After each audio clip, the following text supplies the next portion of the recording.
Hey guys, welcome back to our second video blog for Northwest Strength Club. My name is Nick Hoth, and I look forward to talking with you guys today.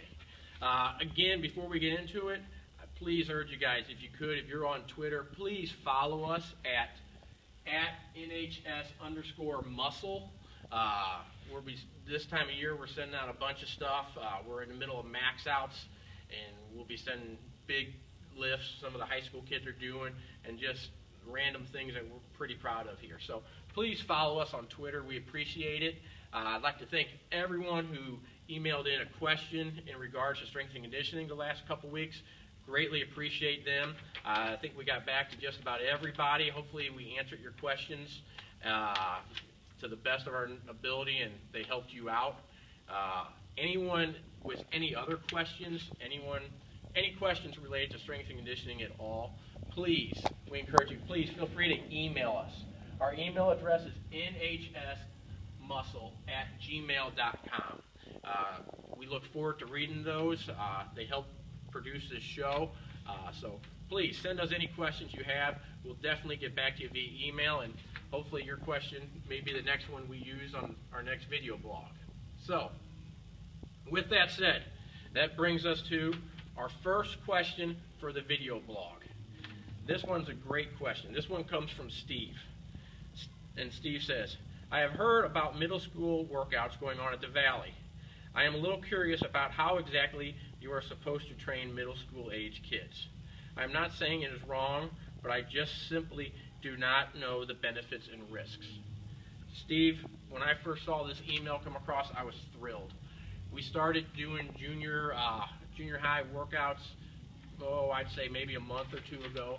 And when I started that, I really wanted to somehow to get the word out what exactly we're doing. There's a million different ways to train, and there's a lot of wrong ways to train. I wanted to get word out what we're doing is safe and actually beneficial for middle-aged children. So thank you for giving me this opportunity to explain it. The reason why we're doing this program is for a couple reasons. Okay, first one is we're trying to develop these young children, or you may even call them athletes. Most of them are in a sport of some sort. We're trying to develop them so when they get to the high school level, or simply when their bodies develop to the point where they're capable of adding loads of weight, they're ready to go.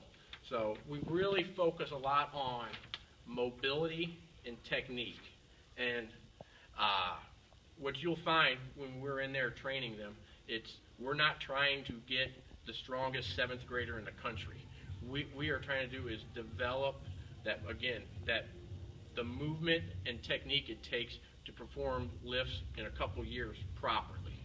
So we do a lot of exercises with body weight and very little external resistance. So I feel they can still get a great workout. The kids, they come back sore usually from these things, but more important than just trying to, work them into the ground, we're actually training and trying to develop them. We're trying to develop that neuromuscular click to where they have the coordination to perform these exercises down the road with weighted loads. So instead of seeing someone bench pressing, what we're starting out with right now is push-ups. But we're working on that same technique with their arms that would carry over into bench press at a later date. Instead of seeing us back squatting, which is a huge lift for us at the high school level, you're going to see us doing air squats, or maybe progressing to squatting holding a medicine ball. But what we're not looking for how much weight they can do. What we're looking for is, can they maintain a neutral spine through the full body, full range of motion. So hopefully that explains a little bit of that. The idea is not to get them as strong as can be right now. It's looking at the big picture. And so when their bodies are developed, when they are through puberty and they're ready to attack weights with loads, they're ready to go and nothing's going to hold them back. Along with that, another big reason why I thought it was important to incorporate strength and conditioning, especially at the middle school level, it's because of I can't even think of the word. Specialization in sport, I guess would be the term. More and more nowadays, kids are specializing in a certain sport. And while that debate, I could go on a whole nother topic over, the fact is, when I was a kid, we would go to the park and play. And this week we might be playing hockey. Next week it's football. And we'd switch up, me and all the neighborhood kids would go out and play. That doesn't happen. I'm not saying it doesn't happen, period. It doesn't happen as much anymore. Nowadays, activity that kids get is usually organized. It's in a sport. And more at a younger age, these young athletes are focusing on one particular sport. And while that's good, they're being active, one of the problems they're running into is they're getting injuries from overuse at an early age. So what this does, we're going to train their body to move in different planes, different directions, and we're going to train the entire body. So we're not specifying one particular area.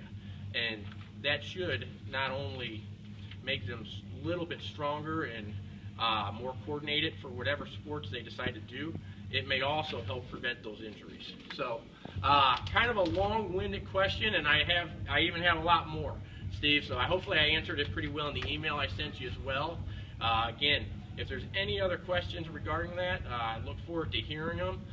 Please keep your questions coming, and I'm very pleased with what we have going on at the middle school level, very pleased with what we have going on at the high school level. So any questions related to middle school training or high school training, please get them in, and look forward to talking to you guys next week. Thank you.